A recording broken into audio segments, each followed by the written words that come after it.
a woodshed, and it's rustic. So we needed a place when Rhonda wants to take me out to the woodshed, she can actually take me out there and whoop me. Really? You gotta have a place. Oh, okay.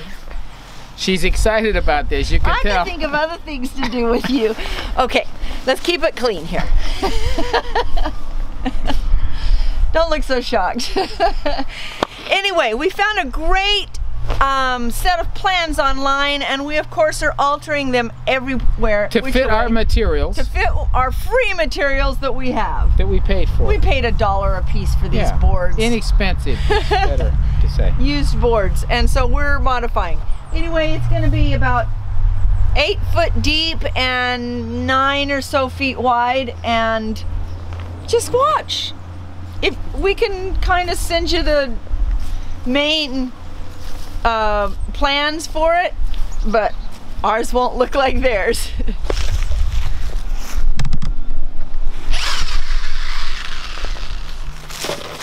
Yeah, this is yours. It's all crooked. Okay. It goes in the water trough. So here's what I think happens at this point, okay?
Lots has gone on. After we started this, we have processed all the chickens. We've had winter come.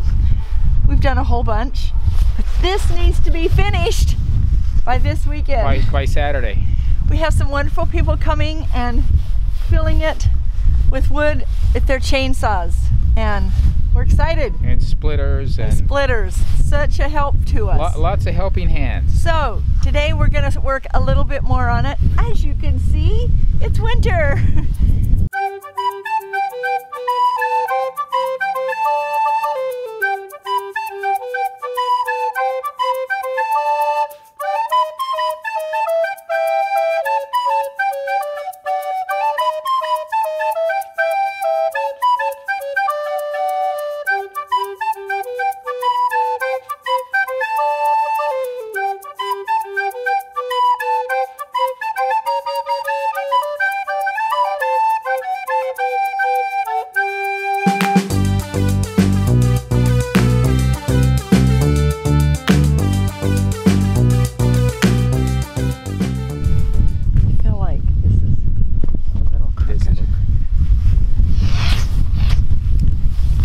Things to say.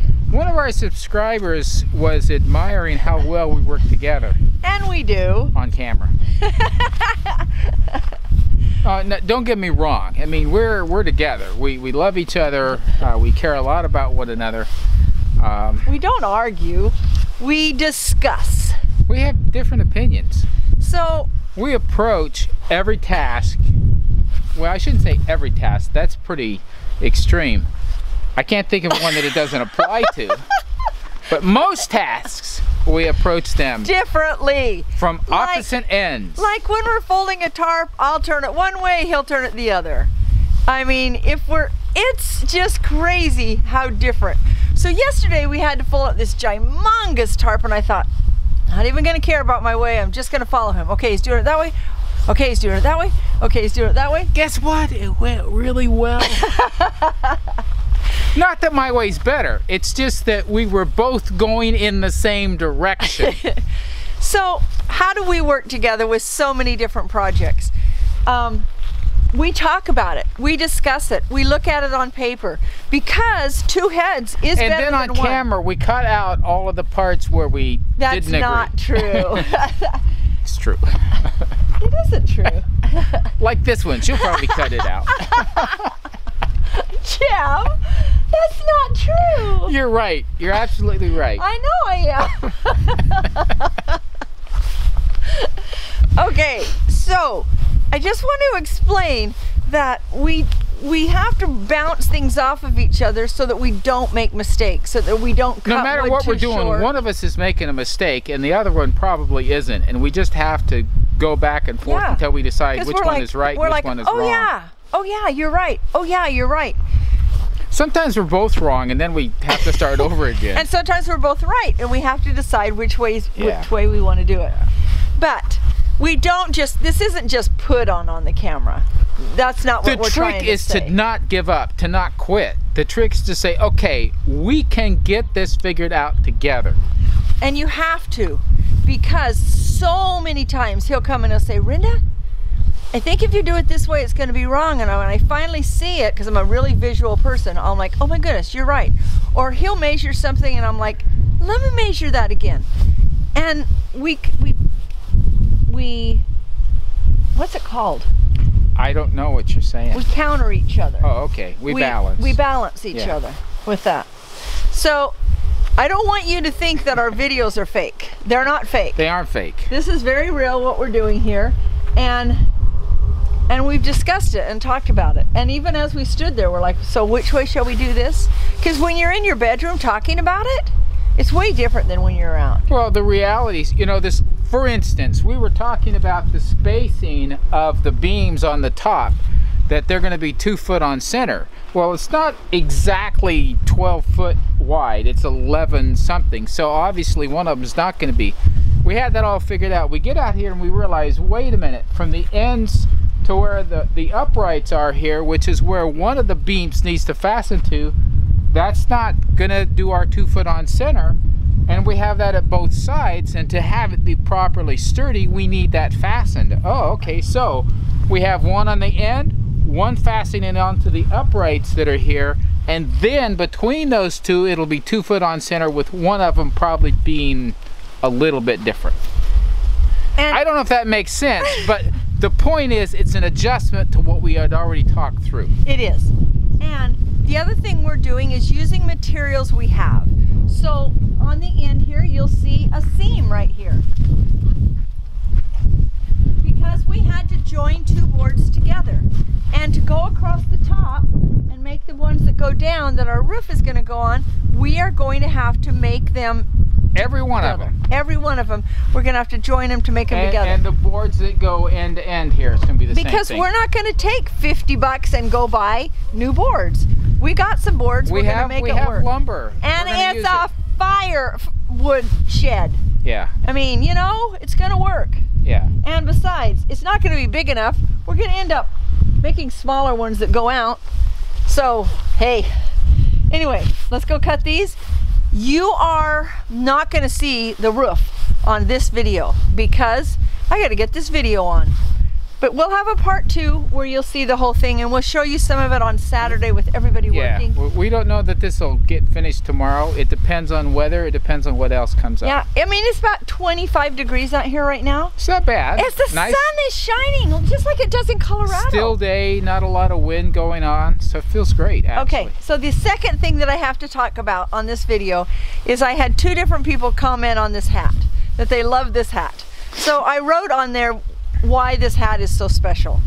So Jim's mother was a crocheter, and she would crochet an Afghan a month. Now, you also, let's we have to set the stage here. My mom was a child of the Depression, of the Dust Bowl.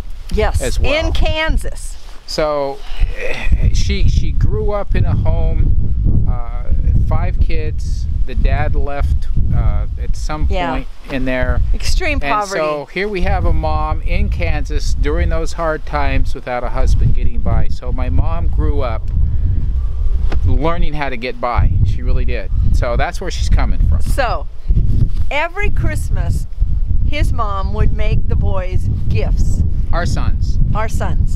And they loved these hats. They always look forward to Grandma Wilson's Christmas box. Loved these hats. They each have one of these hats. She must have made more than enough, because I know they all have one, and this one I found, and it's over 30 years old. I don't even know how old it is. She died in 2001, and the kids had been older for a long time. 2000. Died in 2000. Anyway, I love his mom. I love wearing this hat. I have a sweater from my mom, a sweater from my dad, and a hat from his mom. And they just bring such warmth and comfort. So the only thing you're wearing that you just mentioned is the hat. Yeah. Okay. Yeah, my other 2 are in my bedroom. I just found them yesterday. So I loved that a couple of you mentioned it, and I thought, I've got to tell this story. Yeah. Got to tell the story. I love his mom.